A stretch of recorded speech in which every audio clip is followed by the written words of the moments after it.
прашање кој кликнаме, кој се отвори ова, овде лево имате категории. Еве ги тие категории. Значи,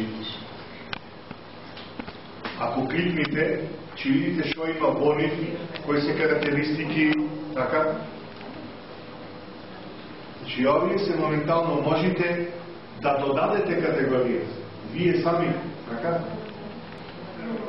Не добиваш нака, отпосле ги објавува резултатите, али тој што администратор знае кој завршил, кога завршил, колку време траел, колку прашања не одговорил, се одлогирал, не се одлогирал.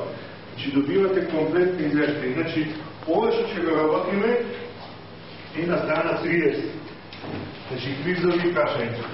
Најпрви ќе објаснам како се креира прашањата, за потоа од прашањата да направиме квиз. Ќе пренесувам во ова моје искуство со цел да видите. Значи, еве, јас ќе се станам во истиот курс за да не уништувам друго за наредната одлука. Значи, сум го вклучил уредувањето и за да додавам прашања, тоест да создавам прашања, значи не, имате во администрација на курсот, имате блок на прашања. Овде.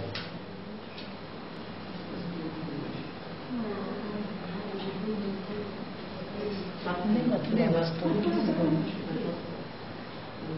одговорот не е точно на столки, но не потреба. Ајде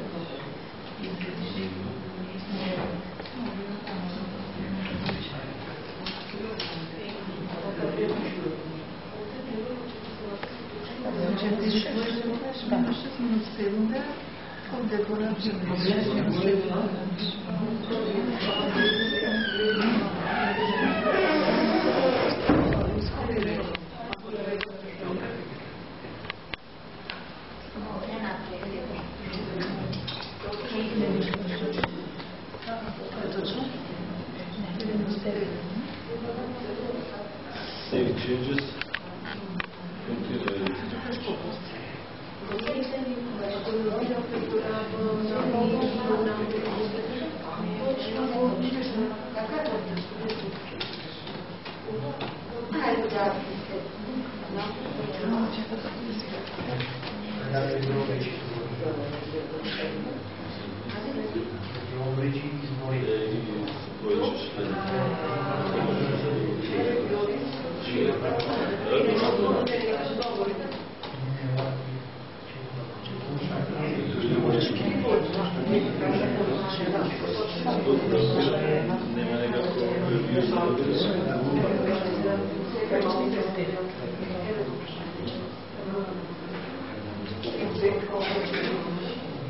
Утро ќе го направите прашањето. Има десно едно како лупа. Значи, тоа ви е преглед какво прашање сте направили. Значи, пред да се пушти во квизот да се види. Значи, онесочено има десно едно како лупа. Кликнете на лупата, ќе видите во попа прозорче. Се појави што се не можеш да најдеш. Година, чек. Година. Треба да се изстане.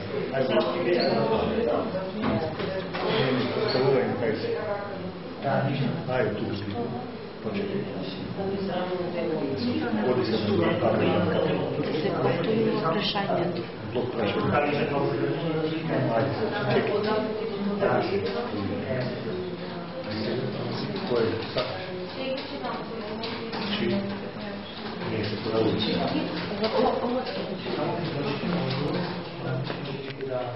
Кој може да поставува тема за дискусија и колку пати може да одговара на таа тема.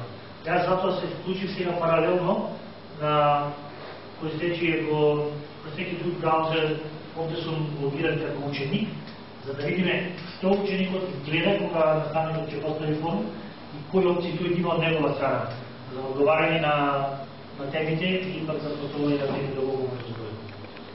Сега се враќам повторно во делот кај што сум логиран како наставник и ќе избирам еве стандарден форум за општа употреба. Тоа е петтиот во списокот, ама по дефолт се нуди како најчесто користен тип на повеќе. Сега имате дополнителни опции како и сите други активности до сега, че може да ограничувате, затоа што во формулите може да се прикачувате до теки. Може на ученикот да ви даде одговор со помните некава до тука нашо некаква слика или нашо некаков материјал. Че ова е максимум на големина на тека која што може да се прикачи. Може да прикачува повеќе на теки в рамките на еден одговор, овде максимумот указува на прикачување на биде. Дали да се бројат зборовите и така натаму. Да не има да го логирате, нема да ги гледате тие опции. И сега формулите може да се оценуваат. Ние нема да ги оценуваме, значи чисто ќе зборуваме за можностите за активирање на учениците, може да ги подбусти нешто да најдат да истражат па да одговорат на некој прашање. Може да се оценуваат или да се рентираат, тоа нема воопшто да го разгледуваме во името на време. Ке го зачуваме, и ќе го се